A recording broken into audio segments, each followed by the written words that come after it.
देखो, एडवांटेज क्या है हमारी असाइनमेंट ऑपरेटर के। असाइनमेंट ऑपरेटर की सबसे ज़्यादा एडवांटेज ये है कि एफिशिएंट होता है, यानी कि ये आपका मेमोरी के अंदर ज़्यादा स्पेस को नहीं लेता। दूसरी बात ये है कि आपको सपोज़ आपने एक्स की वैल्यू को अगर 60 एक बार डिफ़ाइन कर दिया है तो आपको इसे बार बार डिफ़ाइन करने की ज़रूरत नहीं है। एक बार डिफ़ाइन कर दिया उतना इनफ है। आप पूरे प्रोग्राम में इसको बिना दोबारा डिफ़ाइन किए आप इसको आसानी से यूज़ कर सकते हो। इसको चेंज करना भी काफ़ी ईजी है। सपोज़ अब मैं एक्स की वैल्यू को 70 यानी कि रिप्लेस करना है 70 से, तो हम इजीली उसको कर सकते हैं। 60 हटा के 70 कर सकते हैं। That is easy to use. ठीक है, नेक्स्ट आपका ऑपरेटर आता है इंक्रीमेंट और डिस्क्रिमिनेंट ऑपरेटर। इंक्रीमेंट ऑपरेटर क्या होता है, जब आप किसी भी वैल्यू में एक वैल्यू को इंक्रीज़ करना चाहते हो। सपोज़ मैंने एक प्रोग्राम चलाया, उसमें मैंने लिया 1 से 2 से लेकर 10 तक की काउंटिंग ले ली और मुझे निकालना है सबका स्क्वायर। ठीक है, तो सबसे पहले मैंने एक्स के अंदर 1 डाल दिया, तो मेरे को 1 का स्क्वायर चाहिए, तो जो भी स्क्वायर है वो वाई के अंदर प्रिंट होके आ जाएगा। फिर मैं चाहती हूँ कि एक्स की वैल्यू 2 डालना। ठीक है, फिर एक्स की वैल्यू 3, फिर एक्स की वैल्यू 4। लेकिन मैं खुद इनिशियलाइज़ नहीं करवाना चाहती। मैं चाहती हूँ कि कंप्यूटर खुद से अपने आप से उसको एक एक करके बढ़ा दे कि एक्स की वैल्यू 1 ले ले, फिर अपने आप ही एक्स की वैल्यू 2 ले ले, फिर अपने आप ही एक्स की वैल्यू 3 ले ले। तो जब हम अपने आप से उसको इंक्रीज़ करवाना चाहते हैं तो हम इंक्रीमेंट वैल्यू लेते हैं। ठीक है, और अगर डिक्रीज़ करवाना चाहते हैं कि हम चाहते हैं कि पहले 10 ले, फिर 9 ले, फिर 8 ले, कि भाई हम सिर्फ 10 पे इनिशियलाइज़ करके छोड़ दें, फिर वो ऑटोमेटिकली उसको डिक्रीज़ करता जाए, तो ऐसे के लिए हमें क्या लेना चाहिए, डिस्क्रिमिनेंट ऑपरेटर लेना चाहिए। ठीक है, डिस्क्रिमिनेंट में एक माइनस होता है और इंक्रीमेंट में एक प्लस हो जाता है। ठीक है, जस्ट हमारा ये इतना ही है। जैसे कि यहाँ पे हम सपोज़ m = 7 ले लिया। ठीक है, अब हमने क्या लिया, इसको भी हम चाहते हैं कि पहले ये एज इट इज़ 7 चला जाए और फिर बाद में उसकी वैल्यू क्या हो जाए, एक कम हो जाए। ठीक है, फिर अगर m ++ है तो इसका मतलब हम क्या चाहते हैं कि वैल्यू पहले 7 आए और फिर 7 के बाद वो इंक्रीज़ होके 8 पे चली जाए। क्लियर है यहाँ तक? तो इस तरीके से ये हमारा होगा। नेक्स्ट क्या है, कंडीशन ऑपरेटर। ठीक है, कंडीशनल ऑपरेटर में क्या है कि आपको एक कंडीशन दी होगी कि अगर ऐसा है तो आप कर दो। जैसे कि हम इवन नंबर को चेंज करने के लिए करते हैं कि हमारे पास बहुत सारे नंबर है, उसमें से हमें सेलेक्ट करना है कि इवन नंबर कौन से हैं, ऑड नंबर कौन से हैं। तो हम एक कंडीशन अप्लाई करते हैं कि अगर ये पर्टिकुलर कंडीशन हमारी हो रही है, यानी कि 2 से डिवाइड करने वाली कंडीशन, अगर 2 से वो डिवाइड हो रहा है तो वो इवन नंबर है, अदरवाइज़ वो नहीं है।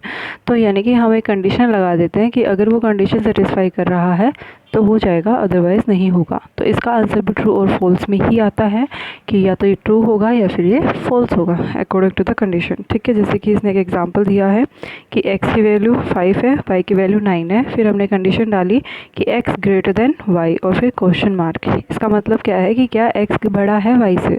अगर बड़ा है तो येस, नहीं है तो नो। अगर बड़ा है तो x आंसर आ जाए, अदरवाइज़ नो y आंसर आए। ये देख लो।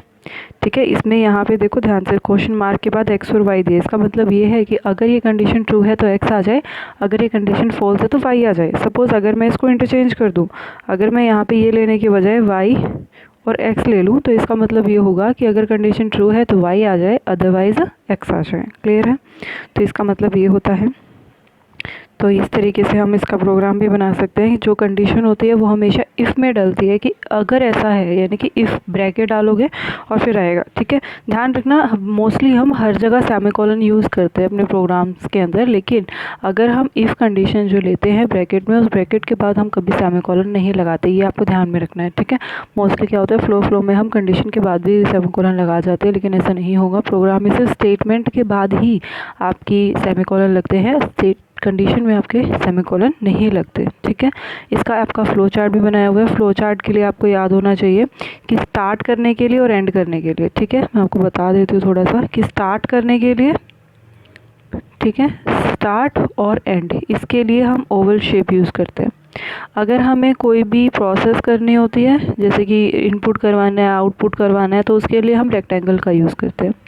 अगर हमें कंडीशन देनी है, जो कि हम इस पार्टिकुलर क्वेश्चन में यूज़ करेंगे, तो इस कंडीशन के लिए हम डायमंड का यूज़ करते हैं। ठीक है, तो ये है लाइंस का यूज़ हम क्यों करते हैं, फ्लो दिखाने के लिए। ठीक है, कि पहले यहाँ पे आया, फिर यहाँ पे, तो एरो से हमें पता लगता है कि यहाँ से यहाँ चले जाओ, वहाँ से इस तरह से चले जाओ। ठीक है, तो स्टार्ट करने के लिए और एंड करने के लिए हमने किसका यूज़ किया, स्टार्ट का। ठीक है, हमने अगर वैल्यू को इनिशियलाइज करवाना है, ठीक है, जो उसके लिए हम पैरेललोग्राम का यूज़ करेंगे। ध्यान रहे, इनपुट आउटपुट के लिए रेक्टेंगल आता है, पर इनिशियलाइज करवाने के लिए पैरेललोग्राम आता है। ठीक है, फिर हमने कंडीशन डाली कि x > y, यहाँ y आ जाएगा।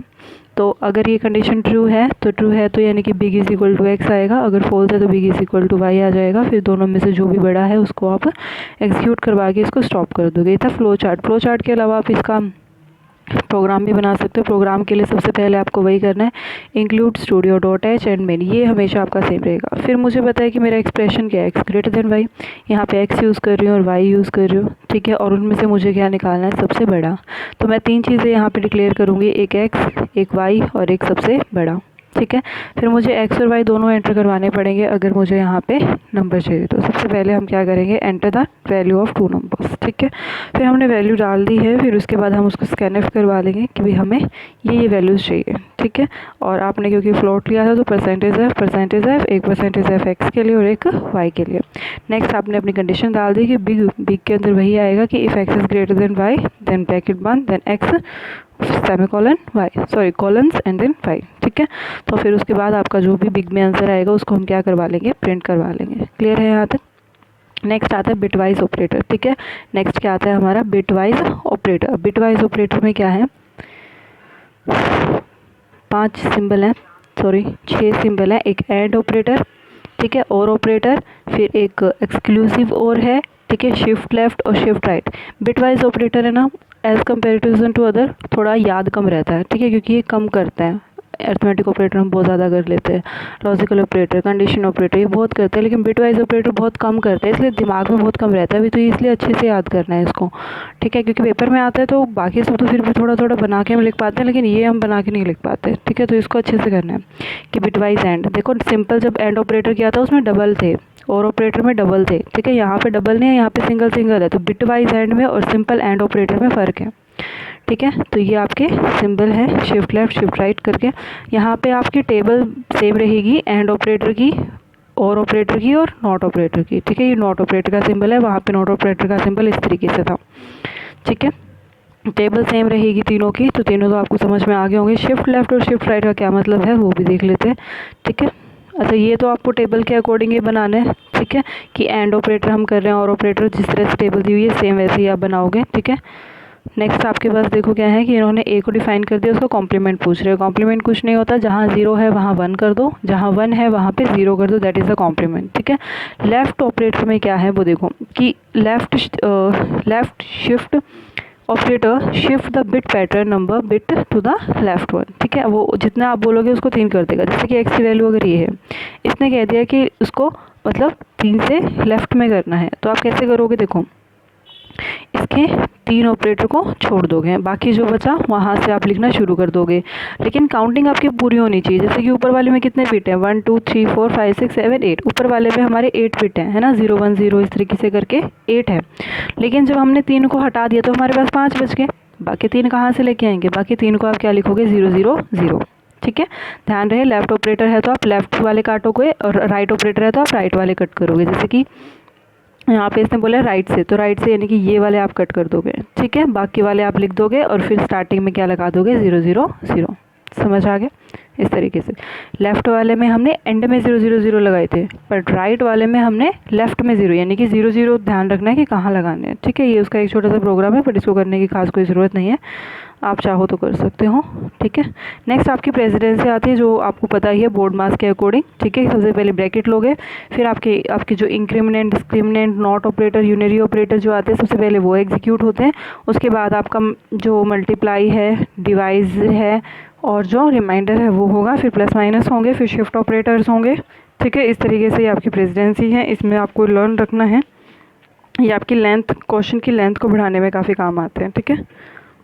ऑटोमेटिक कन्वर्जन का क्या मतलब है, कई बार जो चीज़ें होती है वो ऑटोमेटिक कन्वर्जेंट का क्या मतलब होता है कि सपोज़ आपने कोई वेरिएबल इंट में अगर डिक्लेयर किया है तो आप उसको चाहो तो आप रियल नंबर के अंदर भी उसको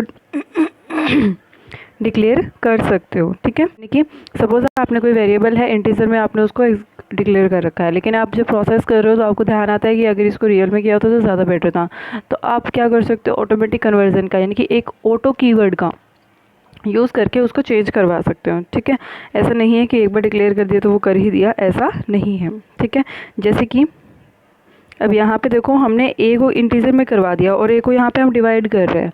तो सपोज़ आप चाहते हो कि यहाँ पे ए इंटीजर होने की बजाय अगर फ्लोट होता तो ज़्यादा बेटर होता, तो आप इसको कैसे कर सकते हो, आप इसको कर सकते हो कि x1 + x2 डिवाइडेड बाय जो भी आपका x3 है, ये आपका जो नंबर है, डिवाइड बाय ए इंटीजर है लेकिन आप फ्लोट चाहते हो तो आप क्या कर सकते हो, फ्लोट ए। इस तरीके से यहाँ पे ए सिंपल लिखने की बजाय फ्लोट ए लिख सकते हो। उससे क्या होगा कि कंपाइलर आपका ए ले लेगा फ्लोट में, ठीक है। तो ये आपका ऑपरेटर है। नेक्स्ट आपका ये है कि casting of data. Casting of data वही है जो अभी मैंने आपको बताया कि अगर आपने ए बी ऑलरेडी इंटीजर में किए हुए हैं, आप प्रोसेस टाइम पे उसको चेंज करना चाहते हो तो आप ए के आगे फ्लोट लिख दो तो वो चेंज हो जाएगा, ठीक है। इस प्रोसेस को क्या कहते हैं, इस प्रोसेस को कहते हैं कास्टिंग ऑफ डाटा, कि हमने अपने एक्सप्रेशन के सामने उसका डाटा टाइप अलग से लिख दिया। जो मेरा एक्सप्रेशन था ये उसका मैंने डाटा टाइप अलग से लिख दिया, तो इसको कास्टिंग ऑफ डाटा कहते हैं, ठीक है। ये आपका कास्टिंग ऑफ डाटा है। बस इतना ही इंपॉर्टेंट है, इससे ज़्यादा इसमें इंपॉर्टेंट नहीं है। और ये प्रोग्राम आप कर सकते हो अपने आप से। देखो यहाँ पे एक फार्मूला है और फार्मूला निकालना है, और फार्मूले का क्या पैटर्न रहता है वो मैंने आपको बता भी दिया। तो इसमें देख के ये नहीं होना है कि भी कैसे निकाले कैसे करें, ऐसा कुछ भी नहीं है। नॉर्मल सा आपका एक फार्मूला है, फार्मूले में आपको एस यूज़ करना है, ए यूज़ करना है, बी यूज़ करना है, सी यूज़ करना है, और फिर आपको एक एरिया वर्ड यूज़ करना पड़ेगा। तो ये डिक्लेयर कर दो, फिर इनपुट करवा दो और फिर उसको सॉल्व कर दो। That's it. बिल्कुल सिंपल सा एग्जांपल है जो आपको ये करना है, ठीक है। तो ये आपका डाटा टाइप है और ये पूरा एक क्वेश्चन आता है। तो डाटा, तो हमने इसके अंदर सबसे पहले अर्थमेटिक ऑपरेटर पढ़ा, लॉजिकल ऑपरेटर पढ़ा, रिलेशनल ऑपरेटर पढ़ा, बिटवाइज ऑपरेटर हमने पढ़ा, ठीक है। इसके अलावा इंक्रीमेंट डिस्क्रिमिनेंट हमने पढ़े, इसके अलावा कंडीशंस वाले ऑपरेटर हमने पढ़े। तो अगर पेपर में ऑपरेशन का वाला कोई भी आपका क्वेश्चन आता है तो आपको ये सारे टॉपिक करने होंगे। क्लियर है? Thank you so much.